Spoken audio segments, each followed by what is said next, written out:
ហេតុអ្វីបានជានៅដើមខែ2នេះចន្ទីសម្បូរទៅដោយផ្កាទ្វេភេទហើយនិងផ្កាមេដែរតែមិនព្រមលោតចេញជាក្តឹបតើមកពីមូលហេតុអ្វីអញ្ចឹងខ្ញុំ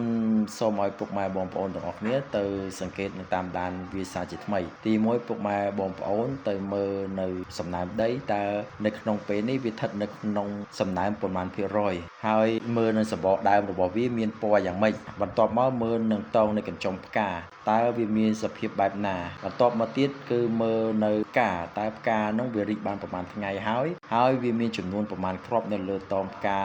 នីមួយៗបន្ទាប់មកមើលសភាពនៃគ្រាប់ផ្កាតើតបផ្កានៃគ្រាប់ផ្កានីមួយៗវាមានសភាពបែបណាស្ងួតស្រស់ក្រៀមឬសើមខ្លាំងបន្ទាប់មកទៀតគឺបងប្អូនមើលអំពីសត្វល្អិតហើយនឹងជំងឺបន្ទាប់មកទៀតមើលអំពីសីតុណ្ហភាពតើនៅពេលយប់មានសំណើមត្រជាក់ខ្លាំងពេលថ្ងៃក្តៅខ្លាំងហើយដែលមានកម្រិតខុសគ្នាលើសពី15ដងហើយឬនៅតាមដាននៅសារធាតុថ្នាំដែលបងប្អូនបានប្រើកន្លងមកប្រើច្រើនក៏មិនបានប្រើតិចក៏មិនបានហើយថ្នាំដែលប្រើនៅក្នុងពេលមួយលើកបាញ់ទៅឲ្យដំណាំចន្ទីនេះតើវាចំគោលដៅនៅអ្វីដែលជាសារធាតុដែលវាចង់បានហើយឬនៅហើយម្យ៉ាងទៀតគឺមើលអំពីដីនៅតំបន់នោះតើជាប្រភេទដីខ្សាច់ដីល្បាយខ្សាច់ដីកណ្ដេងឬមួយជាប្រភេទដីក្រហមជាដីទួលដីវាលទំនាបគឺការកម្រិតនៃ pH ដីនីមួយៗប្រភេទដីនីមួយៗគឺការប្រើប្រាស់ថ្នាំគឺមានការប្រុងប្រយ័ត្នមែនទែននៅក្នុងស្ថានភាពបែបនេះបើសិនជាបងប្អូនប្រើខុសគឺបងប្អូនមិនអាចទទួលបានលទ្ធផលល្អទេថែមទាំងបំផ្លាញវាទៀតអញ្ចឹងឲ្យបងប្អូនសង្កេតមើលថានៅក្នុងស្ថានភាពបែបនេះបើសិនជាដីសំណើមមិនគ្រប់នៅអ្វីដែលចន្ទីចង់បានគឺវានឹងផ្ដាច់ទឹកក្នុងការផ្គត់ផ្គង់ទៅដល់ផ្កាហើយនឹងក្តឹបมันអាចដំណើរការនៃការបញ្ចេញក្តឹបបានទេដើម្បីរក្សាទឹកនៅក្នុងដើមរបស់វាក្នុងការរស់រានមានជីវិតអញ្ចឹងការប្រើប្រាស់ថ្នាំ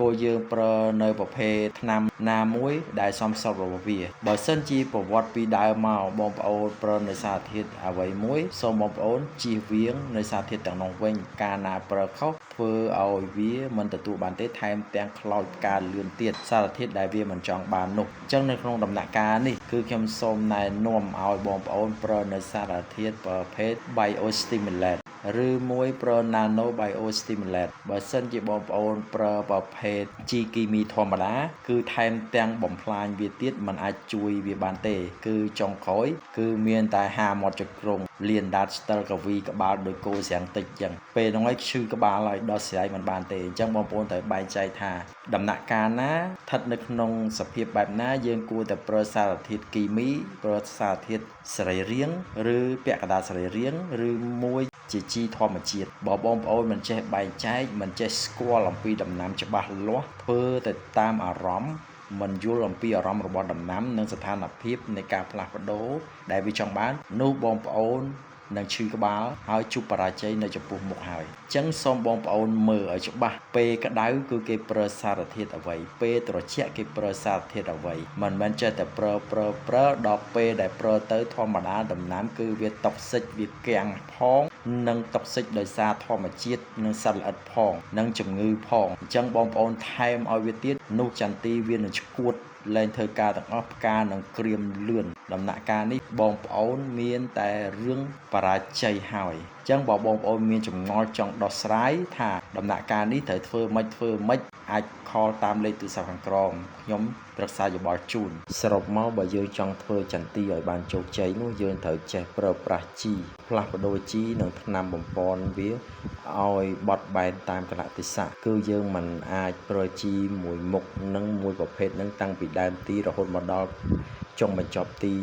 នោះទេដូចយើងជិះម៉ូតូអញ្ចឹងឡើងភ្នំចុះភ្នំគឺយើងត្រូវចេះសាងលេខហើយនឹងចេះបញ្ចូលលេខនោះទើបជាអ្នកដែលមានបទពិសោធន៍ហើយក៏ធ្វើទៅបានជោគជ័យដែរហើយម្យ៉ាងទៀតរឿងជីថ្នាំនៅក្នុងផលិតផលមួយមុខដែលនៅក្នុងដបតែមួយដែលមានសារធាតុមួយមុខឬសារធាតុជាច្រើនមុខការបាញ់មួយដងឬ4 10 20ដងមិនមែនថាវាមិនប៉ះពាល់នៅលើសុខភាពដំណាំទេគឺវាប៉ះពាល់ដំណាំដូចគ្នាបើសិនតែយើងប្រើប្រាស់នៅក្នុងកម្រិតណាមួយមិនត្រឹមត្រូវតាមបច្ចេកទេសនិងពេលវេលា